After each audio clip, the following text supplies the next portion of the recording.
Hey Gold Rush fans, episode 15, The Last Frontier, it's done, so let's break it down. Welcome back everybody to Gold Rush Minute. If you're new to the channel or a subscriber, I'm Gold Rush Minute, where I break down the most recent episode of Gold Rush and all the spin-offs. We talk about the miners and go over past episodes of the series. So this episode, we were treated with all the miners being showed, including Dave Turin. So with that being said, let's start with Dozer Dave. So like I said in the video I did yesterday, Dave is calling it quits and wants to sell to Jason and Nathan. So this is a turnkey operation. So it'll include the claim, equipment, and hopefully 10 years of mining in Glacier Creek. So Nathan and Jason, they're pretty unsure on what to do here. So they want to do some test holes, 3 test holes to be exact. So to me, this kind of sounds like Fred when he prospected up in Oregon. Remember, he only dug 1 hole and that was it. So the 3 test holes are done at random sites. And to me, this is a waste of time and money. I mean, why not drill the claim? Yeah, it's going to cost a lot of money, but you'll know exactly where the gold is and where it's not. To me, going by hunches and intuition, it doesn't pay off.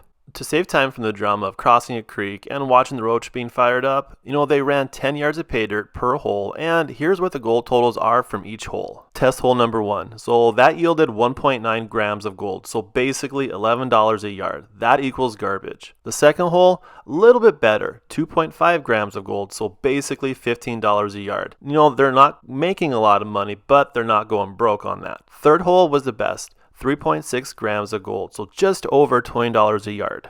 So the average for the 3 holes is $15 a yard. To me, that's not worth buying and telling Dave no thanks. But, it's not that easy. Nathan wants to fire up the Eagle, run for a season worth, and split the gold 3 ways. So here's my 2 cents being thrown in. Just drill, see exactly what's under your feet and how deep it is. Make your decision from this and then go forward. You're done with drilling in about 2 to 3 weeks versus wasting a season. Next up is Fred and his band of misfits. So to put honestly, Team Misfits is done and they should pack up their bags and go home. But Fred has a secret weapon. Fred is bringing back Stefan, a miner we haven't seen since Oregon. So Fred has stated throughout the episode that they need to run more yardage to reach that goal of 500 ounces. So what does Fred do best? He goes up to the Clayton brothers, asks Brandon to borrow his hopper feeder for the low price of a coolant line. So after a grueling amount of time, they are able to get the hopper feeder in place and it's running. Well, it ran for 15 minutes. The engine blew and Karma's a witch here. I want to say, witch with a B, but I won't. So the announcer keeps telling us over and over that big rocks are the issue with Fred and his plant. He doesn't have grizzly bars. So here's my 2 cents being thrown in.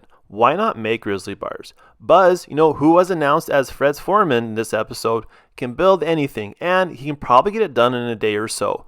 Problem solved, but once again, I'm not a miner, but to me, this is common sense. So let's talk about the gold now. So Fred needs 50 ounces of gold each week to hit his goal of 500 ounces. So this tells me there's roughly about 9 episodes left of this season, since they're at 52 to 53 ounces of gold so far. Well, honestly, don't hold your breath for too long. They mined 19 ounces of gold, well short of that 50 ounce goal, giving them 72 ounces of gold for the season. Hey everybody, just want to take a moment and thank everybody that has subscribed to the channel. And if you haven't, it only takes a moment and it's free to do.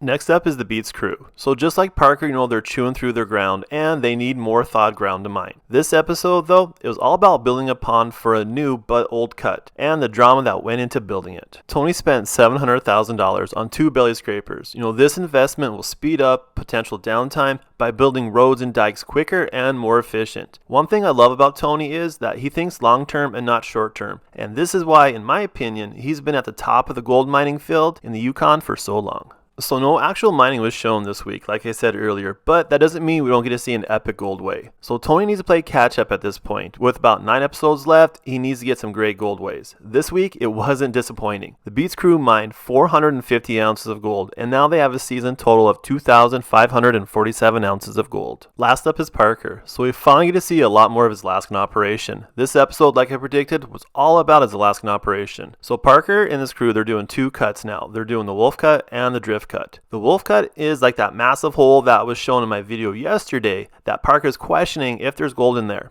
And the drift cut, that's the old timers tailings that they can basically run with little to no effort. To me, this episode was disappointing for Parker's segments. So what I mean by that is, we watched the lease wash plan arrive. It gets put together. There's a breakdown, but nothing too bad. I mean, parts were pretty available from the plant owner. Something that blew my mind though, and I still can't figure it out, is Tyler is a mine boss in training. Why?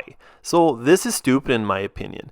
I'm not being sexist by any means, it's just a pure fact that she has no idea what she's doing and now she's going to be a mine boss? So with all that being said, let's get down to the nuts and bolts of Gold Rush. Let's talk about the gold. So Parker had a couple cleanups this week, one from his Alaskan operation and one from his Yukon operation. Parker's Alaskan operation, it ran for 14 hours, and remember, this is just a tailings that they're running, and they were able to mine just under 14 ounces of gold, giving them basically an ounce an hour. I bet Fred wishes he had this kind of gold return. His Yukon operation, appeared to run pretty smoothly with no issues, and between Slucifer and Big Red, they mined a total of 450 ounces of gold, giving them a season total of 4,788 ounces of gold. Needless to say, his Yukon operation will be missed next season. There you have it, Gold Rush fans. If you like the content and want to see more, please subscribe to my channel. It's free to do, and I greatly appreciate it. Till the next time.